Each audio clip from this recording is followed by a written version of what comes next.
लिया गाड़ी मालिक से पूछा सर गाड़ी कब खाली, तो उन्होंने बोला कि सर शायद आज हो सकती है। गाड़ी मालिक भड़क गया, शायद सब नाम सुनते ही मजबूरन हमें ये गाड़ी किसी प्राइवेट गोडाउन पे खाली करनी पड़ेगी। रोजाना ये कहा जाता था आज गाड़ी खाली हो जाएगी। गाड़ी मालिक की गालियाँ सुन रहे थे, फिर भी काम चल रहा। मेरा उसमें गाड़ी 4-5 दिन से खड़ी रही, बढ़िया रिस्पॉन्स अब तक नहीं दिया है। हमारा पेमेंट क्लियर करेगा, अपना माल ले जाएगा। नमस्कार, आप सबका स्वागत है ट्रांसपोर्ट टीवी में। मैं हूं आपके साथ अनुराधा शर्मा सैनी और आप देख रहे हैं ब्रेकिंग न्यूज। ऐसा लगता है ट्रांसपोर्टर माल भरकर भूल गए, मानो ट्रांसपोर्टर ने माल भरकर याददाश्त ही खो दी हो। तो बस फिर क्या, ड्राइवर घर ले गया 7 लाख का माल, बोला पैसे दो और माल लो, और फिर ब्रोकर ने गोडाउन में ही कर दिया माल फिट। ये गाड़ी 3053 DL1 MB 3053 29 तारीख को बराड़ लॉजिस्टिक के तहत अलीपुर से लोड हुई थी। इन्होंने आज 6 तारीख हो गई है, अभी तक ये माल उतरवाया नहीं, न कोई रिस्पांस दे रहे हैं फ़ोन का, न फ़ोन उठा रहे हैं। मजबूरन हमें ये गाड़ी किसी प्राइवेट गोडाउन पे खाली करनी पड़ेगी। प्राइवेट गोडाउन पे हम खाली करवा रहे हैं इसको। 29 तारीख से 6 तारीख तक इन्होंने कोई रिस्पांस नहीं दिया, न फ़ोन उठा रहे हैं न गाड़ी खाली करवा रहे हैं। मजबूरन हमें ये गाड़ी खाली करवानी पड़ी। 3053 DL1 MB 3053 जो 29 तारीख को अलीपुर से लोड होके आई थी बराड़ लॉजिस्टिक के थ्रू। ब्रोकर है बजरंग, जिनकी कंपनी है Delhi Haryana logistic private limited, जो गुरुग्राम में है। वहीं ट्रांसपोर्टर है बराल लॉजिस्टिक, जिसके लिए ब्रोकर से गाड़ी ली गई। गाड़ी नंबर DL1MA 3053 में अमेज़न का माल लोड था, जिसे दिल्ली अलीपुर से हरियाणा के सोहना जाना था। 29 अगस्त को गाड़ी निकली और फिर 30 तारीख को हरियाणा पहुंच भी गई, लेकिन पहले दिन माल खाली नहीं हुआ। चलिए कोई बात नहीं, एक दिन नहीं हुआ। ड्राइवर ने ब्रोकर को बताया तो दूसरे दिन इंतजार करने को कहा गया। गाड़ी खड़ी रही, पर दूसरे दिन भी माल खाली नहीं हुआ। फिर वेट किया, लेकिन तीसरे दिन भी वही दास्तान, माल खाली नहीं हुआ। ड्राइवर ने ब्रोकर को फोन किया और कहा कि जनाब गाड़ी खाली करवाओ, गाड़ी को 3 दिन हो गए हैं। ब्रोकर ट्रांसपोर्टर को फोन करते रहे, बात लगातार होती रही, पर वो कहते रहे कि गाड़ी खाली हो जाएगी। ऐसे ही करते करते 5 दिन बीत गए। ड्राइवर ने ब्रोकर को फोन किया और कहा कि मेरी ट्रांसपोर्टर से बात करवाओ, मैं खुद बात करूंगा। तो ट्रांसपोर्टर से बात की गई।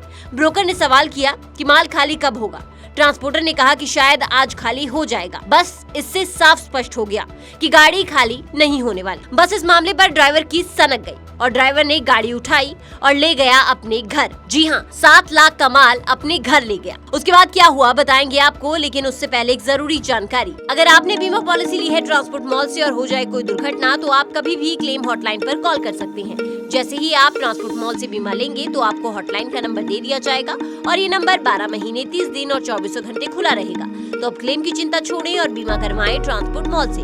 अभी व्हाट्सएप करें 90-831-90-831 पर। चलिए बढ़ते हैं आगे। 5 दिन के इंतजार के बाद कॉल पर कॉल हुई, लेकिन ट्रांसपोर्टर की नींद नहीं टूटी। गाड़ी वहीं खड़ी रही, ना कोई रिस्पांस ना कोई एक्शन। लेकिन जब किसी ने एक्शन नहीं लिया तो ड्राइवर को एक्शन लेना पड़ा, और एक्शन भी ऐसा लिया गया कि सबके सब हक्के बक्के रह गए। और फिर ड्राइवर ने घुमा दिया ब्रोकर को फोन, बोला साहब जब माल ले जाना हो माल ले जाए, माल घर पर है। जिसके बाद ब्रोकर ने इसका जिम्मा लिया और 6 तारीख को गाड़ी मालिक के यहाँ से माल उठाया और एक प्राइवेट गोडाउन में खाली करवा दिया। ब्रोकर का कहना है कि वो लगातार बराल लॉजिस्टिक से बात कर रहे हैं, पर इसके बाद भी कोई स्पष्ट उत्तर नहीं मिल रहा। ब्रोकर ने उनसे कहा था कि आप मेरे पैसे दे दें और माल ले जाए, यानी कि अब 7 लाख का माल ग्राहक के पास नहीं बल्कि ब्रोकर की कस्टडी में है। अब ब्रोकर कह रहा है कि हमारी कंपनी से पिछले महीने ट्रांसपोर्टर को लगभग 4 लाख का काम किया, पहले पेमेंट दो फिर माल ले जाओ। इसके साथ साथ गोदाम का किराया प्रतिदिन 2000 रुपए के हिसाब से, जो कि 6 सितंबर से चालू हो गया है। गाड़ी खाली करवाने का खर्च 4000 रुपए, ये सब ट्रांसपोर्टर को देना पड़ेगा। ट्रांसपोर्टर आज भी कह रहा है कि ले जाएंगे, पर सवाल है कब, ये किसी को नहीं पता। क्या ट्रांसपोर्टर की जिम्मेदारी सिर्फ माल उठाना है, उसे सही जगह पहुंचाना नहीं? क्या गाड़ी मालिक और ब्रोकर को खुद माल खाली कराना पड़ेगा हर बार? मैं Bajrang Nunia, Delhi Haryana logistic private limited मेरी कंपनी है। मेरा ब्रोकर का काम है। मैंने बराल लॉजिस्टिक प्राइवेट लिमिटेड से मंथली पेमेंट पे कॉन्ट्रैक्ट साइन किया कि पेमेंट हमें मंथली मिलेगी। 32-40 गाड़ियाँ हमें लगानी थी लोकल में, दिल्ली एनसीआर में लोकल में गाड़ियाँ लग रही थी।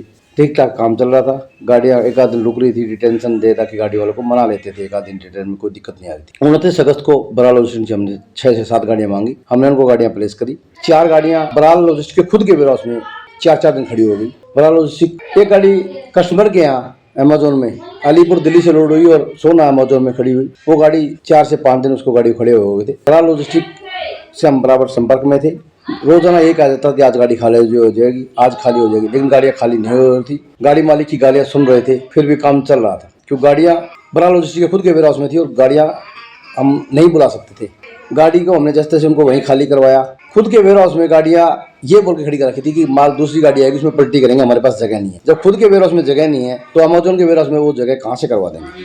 अमेजोन के वेयरहाउस में गाड़ी 4-5 दिन से खड़ी रही। मैंने गाड़ी मालिक ने मेरे को बोला कि आप पार्टी को लाइन पे लो, मैं बात करूँगा। मैंने लाइन पे लेने से पहले बराड़ लॉजिस्टिक के रिप्रेजेंटेटिव मिस्टर मिराज को बोल दिया था गाड़ी मालिक लाइन पे ले रहा हूँ, आप उनसे बात कर लेना और गाड़ी कब खाली को बताना। मैंने जैसे उनको लाइन पे लिया, मैंने उनको बताया सर गाड़ी पार्टी लाइन पे है, बात करिए। तो उन्होंने पूछा जी गाड़ी कब खाली होगी, हमारी गाड़ी 6 दिन हो गए। तो उन्होंने बोला सर आपकी गाड़ी शायद हादसा हो सकती है। जैसे उन्होंने शायद का नाम सुना, शायद सब सुनते ही वो भड़क गए और उन्होंने बोला कि मैं अपनी गाड़ी अपने गोडाउन पे बुला रहा हूँ, आपको जब जरूरत हो मेरा आने जाने का भाड़ा और डिटेंशन 3000 के हिसाब से दे देना और अपना माल ले जाना। गाड़ी मालिक ये बोल के अपने घर चला गया जी माल लेके। पिछले 3 दिन से हम लगातार कॉन्टेक्ट में हैं। 3 तारीख से लेकर 6 तारीख आज हो गई है, लेकिन अभी तक बराड़ लॉजिस्टिक से कोई रिस्पॉन्स नहीं है। मैंने माल आज अपने गोडाउन में अनलोड करवा लिया है। अब बराड़ लॉजिस्टिक को जब जरूरत होगी हमारा पेमेंट क्लियर करके अपना माल ले जाएंगे। हमारा लमसम 4 लाख के आसपास पेमेंट बनता है जी, लेकिन उनके यहाँ से कोई रिस्पॉन्स नहीं है। मिस्टर सरफराज वहाँ पे रिस्पॉन्सिबल पर्सन है, लेकिन वो आदमी मेरे से बात करने को तैयार नहीं है, ना ही मेरे पास कॉल कर रहा है। वो हमारे स्टाफ से बात करता है और वहीं उससे बात करके बोल देता है जी वो तो मेरा कॉल उठा नहीं रहे हैं, जबकि उन्होंने मेरे पास में एक बार कॉल किया था। उस दिन मैंने बिजी होने वजह से उनका कॉल नहीं उठाया था। उससे पहले उस बंदे ने मेरे पास कोई फोन नहीं किया है। वो कॉल भी मेरे पास में कल परसों आया, जबकि मेरी गाड़ी पिछले 1 हफ्ते से खड़ी है। मतलब इस अकड़ में रहा था कि मैं कॉल इसको करूंगा नहीं और मेरा माल खाली है, मैं उसको कॉल करूंगा। मैं बार बार कॉन्टेक्ट कर रहा था, मेरा फोन वो उठा नहीं रहा था और खुद मेरे को फोन कर नहीं रहा था। मिस्टर मिराज है, नीचे उसके अंडर में स्टाफ है, वो कोई ज़्यादा रिस्पॉन्स नहीं दे पा रहा था। बोला सर मैं क्या करूं। उसके बाद हमारी उनसे जैसे बात होती थी, हमारे पास में सारे स्क्रीनशॉट्स भी है, हमारी उनसे व्हाट्सएप पे काफ़ी चैट भी हुई है, लेकिन उस बंदे ने मेरे से कॉल पे बात नहीं करी है और कोई बढ़िया रिस्पॉन्स अब तक नहीं दिया है। हमारा पेमेंट क्लियर करेगा, अपना माल ले जाएगा, आने जाने का भाड़ा, गोडाउन चार्ज वगैरह जितना भी हमारा जो खर्चा है उनको बता देंगे, वो दे के अपना माल ले जाएगा। ट्रांसपोर्ट टीवी की ब्रोकर और ट्रांसपोर्टर से यही अपील है कि वो मिल बैठकर बातचीत करें और ट्रांसपोर्टर ब्रोकर के साथ सब कुछ फुल एंड फाइनल करके अपना माल ले जाए, ताकि किसी को भी परेशानी ना आए। इस मामले पर आपका क्या विचार है कि यहाँ ब्रोकर और क्या कर सकता है या फिर ट्रांसपोर्टर को क्या करना चाहिए, वो आप कमेंट सेक्शन में जरूर बताइएगा। साथ ही ट्रांसपोर्ट टीवी देखने के लिए आपका बहुत बहुत शुक्रिया। ऐसी ही वीडियोस के लिए आप हमें फेसबुक और एक्स पर फॉलो कर सकते हैं। नमस्कार। जोले मैं कुंगांग जो स्पीति हिमाचल प्रदेश से। मैंने अपनी गाड़ी का इंश्योरेंस 2-3 साल से ट्रांसफर मॉल से कराया है। ट्रांसफर मॉल से इंश्योरेंस कराना काफ़ी आसान और फ़ायदेमंद है। ट्रांसफर मॉल से इंश्योरेंस कराने पर मुझे हर साल 3 या 4 हज़ार का फ़ायदा होता है और यहाँ से इंश्योरेंस कराने आसान है और इंश्योरेंस में क्लेम लेना बहुत ही ज़्यादा आसान है। मेरा आप सभी से अनुरोध है अपना इंश्योरेंस ट्रांसफर मॉल से ही कराएं, जो कि काफ़ी आसान है। ट्रांसपोर्ट मॉल जो कि ट्रांसपोर्ट गाड़ी के इंश्योरेंस के लिए सबसे अच्छा है और ट्रांसपोर्ट मॉल के सभी लोगों का धन्यवाद करना चाहता हूं, क्योंकि वो ट्रांसपोर्ट के सभी गाड़ियों का हमेशा मदद करते हैं। धन्यवाद।